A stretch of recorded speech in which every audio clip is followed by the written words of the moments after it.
The Raspberry Pi Zero 2W isn't the fastest of computers, but at only £15 or $15 in the States, it's surprising how good it is. And for various different things, it's definitely usable and it's reasonably responsive, but the web browser on it is awful. So if we launch Chrome,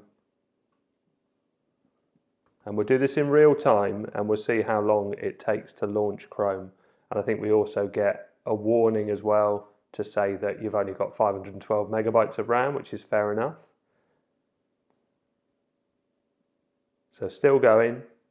I believe it's still going. There's no indication on screen to see what it's doing.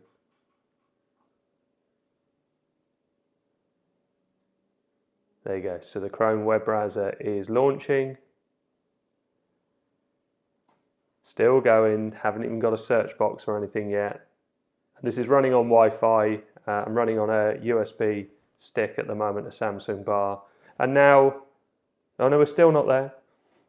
So if I was to say, for instance, just go for the ordinary Google page, which is very little data and should be one of the quickest things you can load, it's pretty much unusable. And I'm also using Bookworm, the legacy version, 32-bit. So I've kind of done most of the steps to make it as fast as possible, but I think we agree that's pretty much unusable. We haven't even got to a Google page to be able to search. And this is fine because it's not meant for this, but obviously we like to push the boundaries and see what we can do with older hardware and lower spec hardware.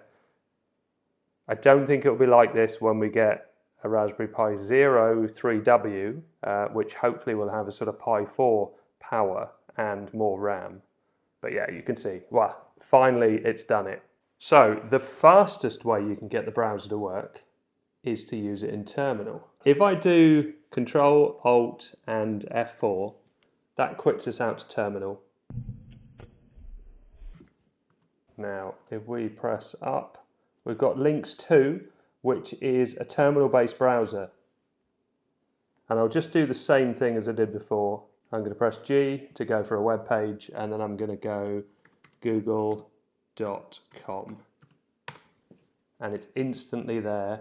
And if we wanted to show that it's working, we go down to the search bar, and if we say Barnstaple weather, I did this in a shorts video recently, and the first one takes it down to the Google search. So now it's going to do the search. It's instant. Admittedly, it's all text and there's no images on there. And we'll go to screen capture to show what it looks like in a minute. Rubber band? But before I do that, some of you must have been thinking, what's this unusual setup that I've got? So this is a Raspberry Pi Zero 2W in a Pi 4 converter. So this basically gives us the connections of a Pi 4, USB-A connections, Ethernet, micro HDMI, USB-C input for power. It's pretty cool. But I've actually just plugged it into this Electro adapter to be able to use it with the laptop. So it's being powered by the laptop. And obviously, because it's a Zero 2W, the battery will last for ages and ages because they use very, very little power. But yeah, all of it just lined up. So this adapter, which powers it, and also these adapters, everything lined up perfectly. Really happy with that. The other Zero 2W I have down here is the one that I use for my camera, security camera occasionally. And it's got a 3D printed case on it. And the rubber band, which is missing because my cat's run off with it, so I better go and get that. Here it is how I hold it together. Anyway, let's have a look at what this is like on screen capture. And as you can see, the basics at the top, Barnstable UK weather, 14 degrees, the time, partly cloudy. It even has a proper summary of everything there. Obviously, this is all going to be dependent on the website. If I press the left arrow, it goes back to that page, right arrow takes you forward again. So very, very quick. And if I do a search for, say, BBC and Google search, you can see it comes up nice and quick. If I go down to sport, which is down here, I can then pick, this isn't the best website for it, but if I pick, say, Premier League, so Premier League news, Farrell Williams predictions for European chase and so on, so you can click on any of these links and that takes you to it. The site's a bit annoying in the way that it shows this in its long line, but it's so fast. And by the time you scroll past that, it would have still been loading on the conventional browser. So if I go back to the weather, If I want, I can bookmark that. So if I press S and then go right down the bottom here and hit add, I can add that as a web page. So click on OK and that will save that as a link. I can do the same with Google, I can do the same with any other, and you press S to bring that up and escape gets rid of it. So S, and you can see that it's there straight away. If you press escape and escape again, you get all these options at the top here. So we've got help, and that tells you about all the little hotkeys and things like that.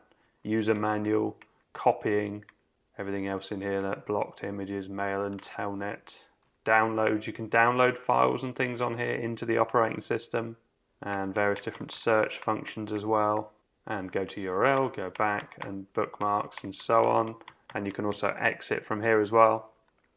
Actually, the search would be interesting. So I can see the word forecast is in there. So if I do search and I do forecast, if you were looking for a particular bit of information, oh yeah, it highlights it. So you can see forecast. Oh, forecast is in there loads because it's a weather report. If I press Control C, that will quit that. And if I want to launch the desktop, if I do Start X, that gets me back into the desktop environment. I cut a bit out so it's a bit faster for you. And I was using this at a lower resolution. So what was I using it at? I think it was 720 because it helps performance with Cool Term, which is what I'll show in a second. At a 720, you could do 640 by 480. So now if I press the Windows key and type cool and enter, that will launch Cool Terminal, which is available through PyApps. That's why I've got PyApps on the screen here. But interestingly, PyApps didn't install it on a Pi 02W, but when I used a Pi 4, it did. So you need to use a more modern Pi to install this. For some reason, it just kept getting stuck on the install. So Cool Terminal is just a sort of retro-looking terminal. And we can do exactly the same as we did before. So links to, and we'll go to google.com. You can see it looks a lot nicer because it's a bigger size. I like the color of it and everything.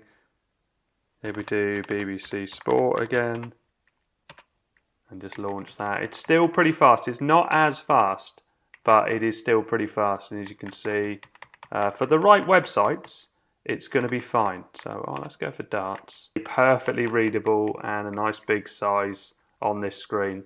So if I do Control C, that will quit out of that browser. I can close this down as a program. So now we've got the desktop. So yeah, in PyApps, if we just do execute, it does run incredibly slow on this, so I'll speed it up. Under terminals, we've got Cool Retro Term, and there's other terminal options there as well, which I haven't tried, but the Quake one is supposed to be pretty cool. Inspired by the famous terminal used in Quake. Do I get Imager in this? Yeah. So if I launch Imager, the version I'm using on this 02W, and because this is an older version, it doesn't have that you can choose the Pi that you're doing it on, but I chose Pi 02W on a new version of Imager, and the operating system I used was this, Legacy 32-bit of Debian Bullseye, so with a desktop environment, so that I could install Cool Term. So if you want the best speed and the best battery life all over, you're doing Control, Alt and F4 to quit out of the desktop environment. And in my case then, it was F2 or F3 that quit me out.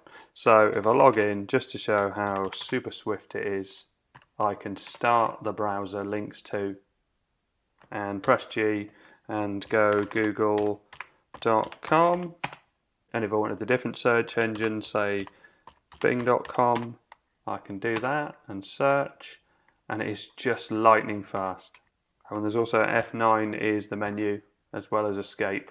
So it could definitely be useful for someone who has very little power, very little internet speed, and a really sluggish device. You could also save choice web pages. So, like the weather one, you want to go directly to that rather than have to type anything. So you wanted to press S and go Advanced for Weather, and it's straight into it. So you could do that every day. And if you want to install links to, you just do sudo apt install links to. Okay, so I hope all this helps. Thanks very much for watching. Please like and subscribe.